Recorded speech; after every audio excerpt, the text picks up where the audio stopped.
അയ്യോ, എല്ലാം ശരിയായെന്ന് തോന്നുന്നില്ല. എല്ലാവരും ഓഫീസിൽ വന്ന. അയ്യോ, എല്ലാവരും എന്നെ ഈ ഒരു കോലത്തിൽ കാണില്ലേ? പിന്നെ നാണോ മാനോ ഇല്ലാതെ ജീവിക്കണം. പുറത്ത് സർദി, ഞാനൊന്ന് അങ്ങോട്ട് എത്തിക്കോട്ടെ. നിന്റെ ശവടക്കം നടത്തും ഞാൻ. എന്നെ ഈ അവസ്ഥയിലാക്കിയിട്ടവൻ. അയ്യോ, എല്ലാവരും വന്നിട്ടുണ്ടല്ലോ. ഇവനെ കൊണ്ട് ഞാൻ കാണിച്ചാടാ. അയ്യോ, ഭാഗ്യം ആ കണ്ടില്ല. ഇവിടെ മനുഷ്യന്റെ മാനം പോയി നിൽക്കുമ്പോ നീ അവിടെ ഇരുന്ന് ജോലി ചെയ്യണല്ലേ? ഇവിടെ വരട്ടെ. ഇപ്പൊ ഭാഗ്യം എല്ലാവരും ജോലിയിൽ ബിസിയാ. പാർസാർ ഇങ്ങോട്ട് നോക്കണം. നീ കാരണം എന്റെ അവസ്ഥ ഒന്ന് നോക്കിയാ. നീ നിനക്ക് ചെവി കേട്ടോ?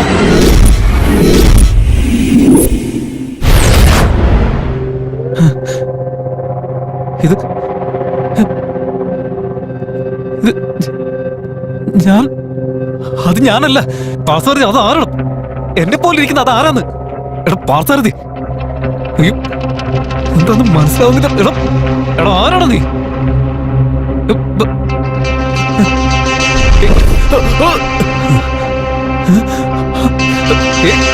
കണ്ണാളെ മത്തങ്ങ.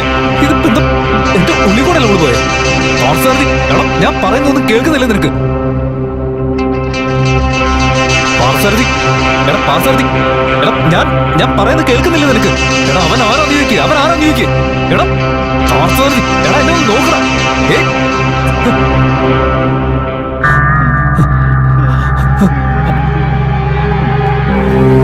ഹലോ ഹലോ, എന്നെ നോക്കി. ഞാനാ വിജയ്. എല്ലാവരും നോക്ക്. എടാ പാർസാരഥി, എടാ എടാ നീ ഏതാ?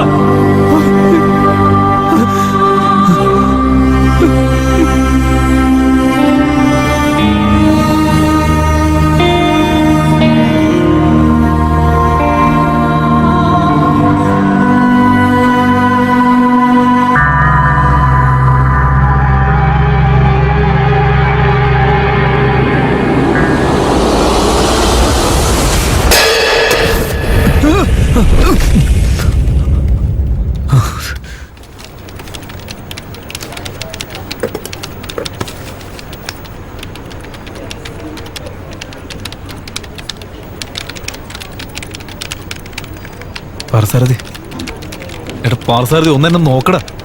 എന്താടാ? എടാ എനിക്ക് എന്തോ പോലെ തോന്നടാ. രാത്രിയിലെ കള്ളുകൂടി കുറയ്ക്കണം എന്ന് പറഞ്ഞാൽ നീ കേൾക്കില്ലല്ലോ. ഒന്ന് പോണം. അതൊന്നല്ല, നീ എന്നെ ഒന്ന് നോക്ക്. എന്താടാ?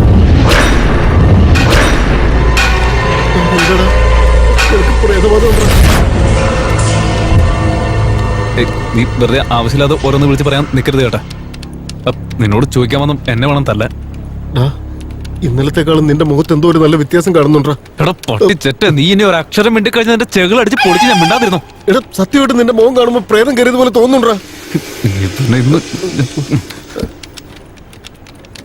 ഞാൻ സോറിടാ. ഇന്നലെ ഞാൻ നിന്നെ ഒരുപാട് പേടിപ്പിച്ചടാ. ആ പേടി കൊണ്ടാവും നിനക്ക് ഇങ്ങനെയൊക്കെ ഉണ്ടായെന്ന് തോന്നുന്നു. ഞാൻ പറഞ്ഞു നിനക്ക് വിശ്വാസം വന്നില്ല അല്ലേ? നിക്ക്, നിന്റെ ഡൗട്ട് ക്ലിയർ ആണെന്നുണ്ടെങ്കിൽ നീ ഈ CD ഇട്ട് ഒന്ന് കണ്ടു നോക്ക്. നിനക്ക് തന്നെ മനസ്സിലാവും.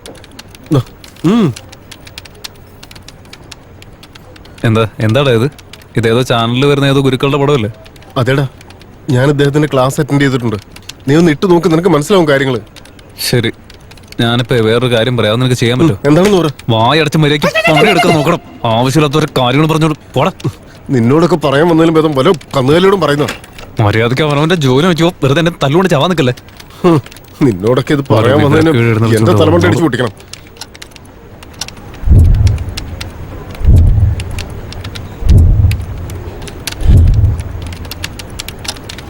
ആ ലഞ്ച് ടൈം ആയല്ലോ. പോയി വല്ലതും കഴിച്ചിട്ട് വന്ന ബാക്കി കാര്യങ്ങൾ ചെയ്യാം.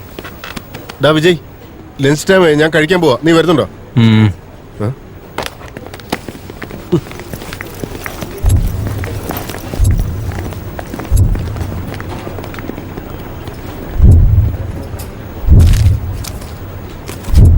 ഭദ്രമാതൃകയിൽ എന്താ ഉള്ളത്?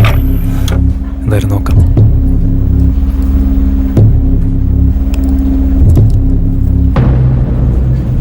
ഗുരുജി, ഈ ആത്മാക്കള് ശരീരത്തിൽ പ്രവേശിക്കുന്നതിന് എന്തെങ്കിലും സയന്റിഫിക് റീസൺ ഉണ്ടോ? തീർച്ചയായും ഉണ്ട്. ആത്മാവുകൾ മനുഷ്യ ശരീരത്തിൽ പ്രവേശിക്കുന്നതിനും ശരീരത്തിൽ നിന്ന് പുറത്തു പോകുന്നതിനും ശാസ്ത്രീയപരമായ ഒരു കാരണമുണ്ട്. ആത്മാവെന്ന് പറയുന്നത് മനുഷ്യ ശരീരത്തിനുള്ളിൽ കഠിനമായ ചൂടോട് കുടികൊള്ളുന്ന ഒരു സൂക്ഷ്മ ശക്തിയാ. ആ ശക്തി ശരീരത്തിൽ നിന്ന് പുറത്തു വരാതെ ഇരിക്കാൻ നമ്മുടെ ശരീരത്തിന് ചുറ്റുമുള്ള സൂക്ഷ്മ ശരീരങ്ങൾ തടസ്സമാവും. ഈ സൂക്ഷ്മ ശരീരങ്ങളെ നമ്മൾ മാനസികം, പിന്നെ പാവനാത്മ ശരീരം എന്നൊക്കെ പറയും. ഏതെങ്കിലും ഒരു സാഹചര്യത്തിൽ മനുഷ്യൻ മനസ്സുകൊണ്ട് വല്ലാതെ പേടിക്കുമ്പോ അല്ലെങ്കിൽ സങ്കല്പങ്ങളിൽ മുഴുകുമ്പോഴോ ഈ സൂക്ഷ്മ ശരീരങ്ങൾ അവരുടെ ശക്തികൾ പുറത്തെടുക്കും. ഇതുപോലുള്ള സന്ദർഭത്തിലാണ് ആത്മാക്കൾ മനുഷ്യ ശരീരത്തിൽ നിന്ന് പുറത്തേക്ക് വരുന്നത്. ഇതെല്ലാം ആത്മാവുകൾ ശരീരത്തിൽ നിന്ന് പുറത്തു വരാൻ കാരണമാവുമ്പോ ആത്മാക്കൾ ശരീരത്തിനുള്ളിലേക്ക് പ്രവേശിക്കാൻ മറ്റൊരു കാരണവുമുണ്ട്. അതേക്കുറിച്ചൊന്ന് പറയൂ ഗുരുജി. ചില പ്രത്യേക സാഹചര്യത്തിൽ ആത്മഹത്യ ചെയ്യുന്ന മനുഷ്യന്റെ ആത്മാവിൽ ഈ സൂക്ഷ്മ ശരീരങ്ങൾക്ക് പ്രവേശിക്കാനേ ആവില്ല. അങ്ങനെയുള്ളപ്പോ ആത്മാവുകൾക്ക് തങ്ങളുടെ ശക്തി വർദ്ധിപ്പിക്കാനാവാതെ ശക്തി നഷ്ടപ്പെട്ടുകൊണ്ടിരിക്കും. അങ്ങനെയുള്ളപ്പോ ഈ ആത്മാവുകൾക്ക് ഈ ലോകം വിട്ട് മറ്റൊരു ലോകത്തിലേക്ക് പ്രവേശിക്കാൻ സാധിക്കില്ല. അങ്ങനെയുള്ള ആത്മാക്കൾ ഇവിടെ തന്നെ തുടരും. ഈ ആത്മാക്കളെ നമ്മൾ പ്രേതാത്മാക്കൾ എന്നാണ് പറയാറ്. ഇവയെല്ലാം ശരീരത്തെ കൺട്രോൾ ചെയ്യുന്നത് എങ്ങനെയാ? ഇങ്ങനെയുള്ള പ്രേതാത്മാക്കൾ താൻ ഇപ്പോഴും ജീവിച്ചുകൊണ്ടിരിക്കുന്നു എന്നുള്ള ഭ്രമത്തിൽ തനിക്ക് അത് വേണം ഇത് വേണമെന്നുള്ള ആഗ്രഹത്താൽ ജീവിച്ചുകൊണ്ടേയിരിക്കും. പക്ഷെ അവറ്റകൾക്ക് ഭൗതിക ശരീരം എന്നൊന്നില്ല.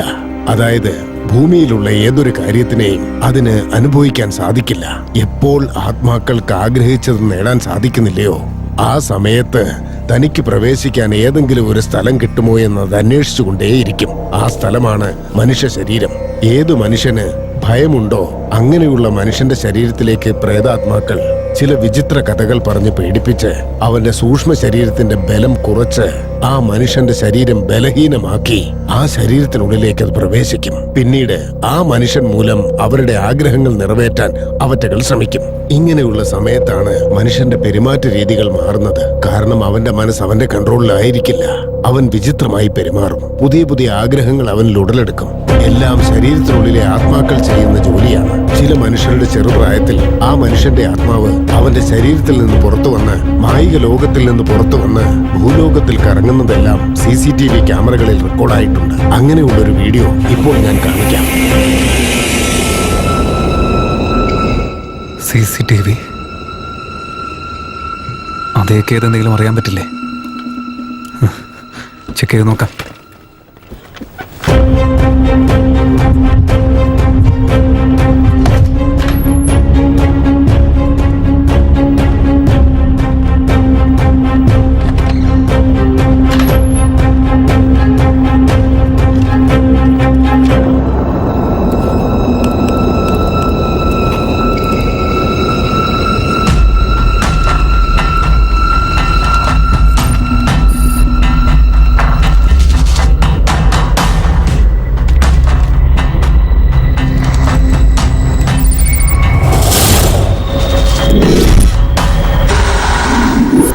എന്തോ വന്ന പോലെ തോന്നിയില്ലേ?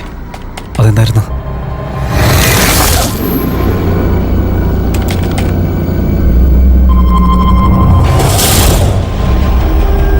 അതെന്റെ ശരീരത്തിൽ കയറിയില്ലേ?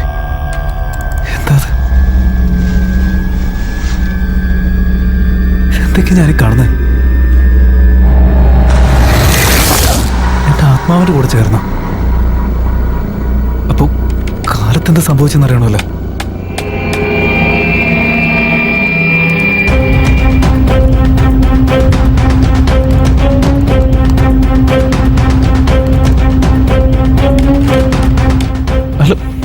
ഞാനല്ല അവിടെ ഇരിക്കുന്നത്. അവിടെ ആരും നിൽക്കുന്നുണ്ടല്ലോ.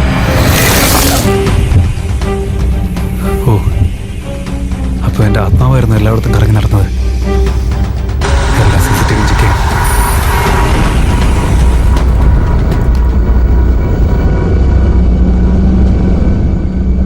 എന്റെ പിന്നിലൊരു ആത്മാവുണ്ടല്ലോ.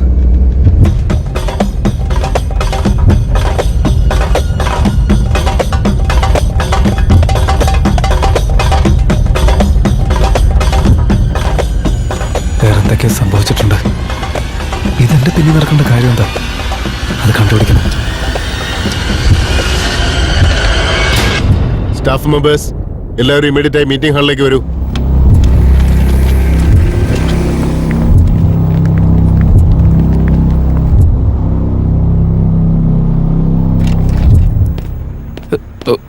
അയ്യോ, വിളിച്ചപ്പോഴേക്കും എല്ലാം കൂടെ ഹാജരായല്ലോ. എന്നാലും കാര്യം എന്തായിരിക്കും? ഒന്നും മിണ്ടാതെ കൂടെ ചേർന്ന് നിൽക്കാം. Hi hi hi hi hi hi hi sir.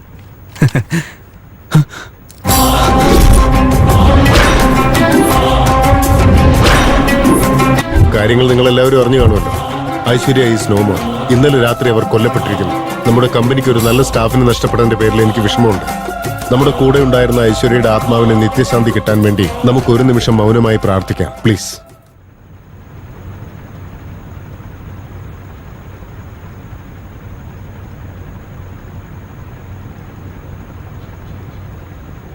Thank you. നാളെ ഒരു ദിവസം കമ്പനി ലീവായിരിക്കും. ഇപ്പൊ നിങ്ങൾ എല്ലാവരും പോയിക്കോളൂ.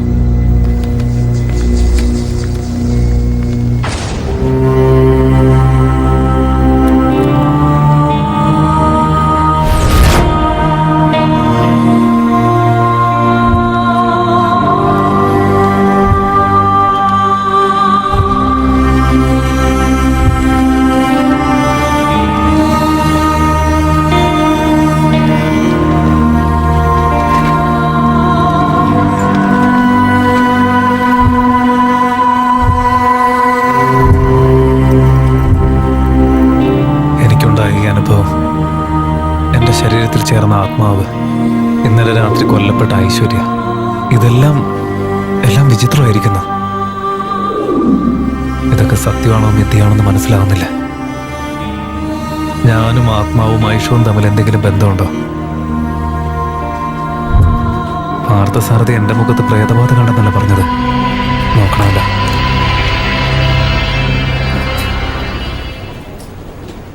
പ്രത്യേകിച്ചൊന്നും കാണുന്നില്ല. പിന്നിലെന്താ കാണുന്നത്?